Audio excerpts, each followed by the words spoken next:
ಕಳೆದ 3 ದಿನಗಳಿಂದ ನಾವು ಇಲ್ಲಿ ಕಮ್ಯುನಿಕೇಷನ್ ಸಂಬಂಧಪಟ್ಟಂತೆ ಏನು ಟ್ರೈನಿಂಗ್ ತಗೋತಿದ್ದೀವಿ, ಆ ಟ್ರೈನಿಂಗ್ನಲ್ಲಿ ನನಗೆ ಭಾಳ ಇಷ್ಟವಾಗಿತ್ತು ಅಂತಂದರೆ ಕೇವಲ ಒಂದು ಫೆಡಿನಾದಲ್ಲಿ ಕಮ್ಯುನಿಕೇಷನ್ ತಂಡವಾಗಿ ಕೆಲಸ ಮಾಡ್ತಿದ್ದು. ಈಗ ಒಟ್ಟಾರೆಯಾಗಿ ಸಿಬ್ಬಂದಿಗಳಿಗೆ ಕಮ್ಯುನಿಕೇಷನ್ ಅಂದ್ರೇನು, ಕಮ್ಯುನಿಕೇಷನ್ನ ವಿಭಾಗಗಳು ಯಾವ ರೀತಿ ಕೆಲಸ ಮಾಡ್ತವೆ, ಸೊ ಕಮ್ಯುನಿಕೇಷನ್ ವಿಭಾಗ ಯಾಕೆ ಏನೇನೆಲ್ಲ ಸಹಾಯ ಬೇಕು ಸಿಬ್ಬಂದಿಗಳಿಂದ, ಕಮ್ಯುನಿಕೇಷನ್ ವಿಭಾಗ ಕೇವಲ ಒಂದು ತಂಡವಾಗಲ್ದ ಅದು ಎಲ್ಲರನ್ನೂ ಯಾವ ರೀತಿ ಒಳಗೊಂಡುತ್ತೆ ಅನ್ನೋದನ್ನ ನಾವು ಈ ಸೆಷನಲ್ಲಿ ಕಲ್ತ್ಕೊಳ್ತಾ ಬಂದೆ. ಕಮ್ಯುನಿಕೇಷನ್ ಅಂದ್ರೆ ಏನೋ ದೊಡ್ಡ ವಿಜ್ಞಾನ ಅಲ್ಲ, ಅದು ನಾವೆಲ್ಲರೂ ಸೇರಿ ಜೊತೆಗೆ ನಡೆಸ್ಕೊಂಡು ಹೋಗೋ ಒಂದು ವಿಷಯ. ಪರಸ್ಪರ ಮಾತುಕತೆಯಿಂದ ಆಗಿದ್ದು ನನಗೆ ತುಂಬ ಖುಷಿ ಆಗ್ತಿದೆ. One of the unique features of this communication strategy workshop was every member of the organization was involved in this workshop, which is helpful in the long term.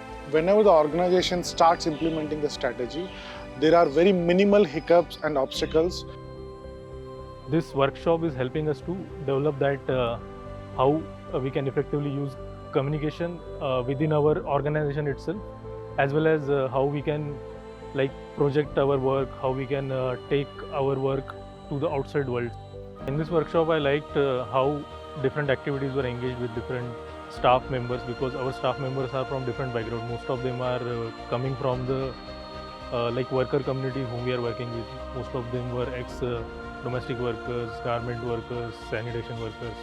So to bring them all on the same platform, this workshop helped in a very important way.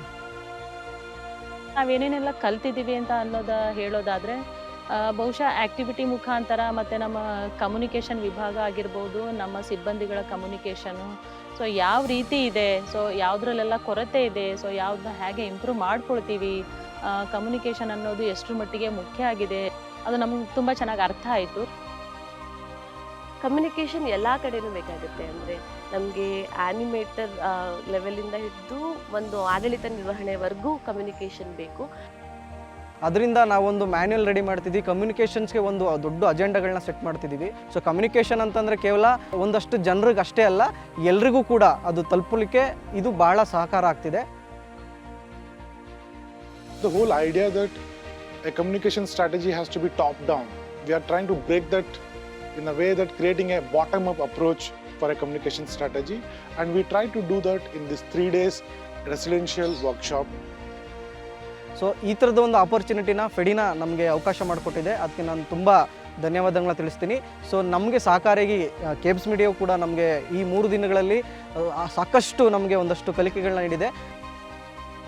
ಇದೇ ರೀತಿ ನಾನು ಬೇರೆಗಳ communication meeting ಇರ್ಬೋದು, ಯಾವುದೇ ECC ಇರ್ಬೋದು, workshop ಇರ್ಬೋದು, ಅದಕ್ಕೆಲ್ಲ attend ಆಗಬೇಕು, ಇನ್ನೂ ತಿಳ್ಕೊಬೇಕು, ಚೆನ್ನಾಗಿ ಅರ್ಥ ಮಾಡ್ಕೊಬೇಕು. ಇದೇ ಕ್ಲಾಸ್ ನೆಕ್ಸ್ಟ್ ಟೈಮ್ ಇದ್ದರೆ ನಾನು 100% ಜಾಯ್ನ್ ಆಗೋಕ್ಕೆ ನಾನು ರೆಡಿ ಇದ್ದೀನಿ. ನನಗಂತೂ ಭಾಳ ಖುಷಿ ಆಯಿತು, ಇನ್ನೂ ಕಲಿಬೇಕಂತ ಅನಿಸುತ್ತೆ. ಒಟ್ಟಾರೆ ಈ ಪ್ರಕ್ರಿಯೆ ನನಗೆ ಒಂದು ಹೊಸ ಕಲಿಕೆ ಮತ್ತು ತುಂಬ ಇಂಟ್ರೆಸ್ಟಿಂಗ್ ಆಗಿದೆ. ಅಂದರೆ ಹೊಸದಾಗಿ ಕಲಿಯೋ ಥರ ಒಂದು ಆಸಕ್ತಿ ಜಾಸ್ತಿ ಆಗ್ತಾಯಿದೆ.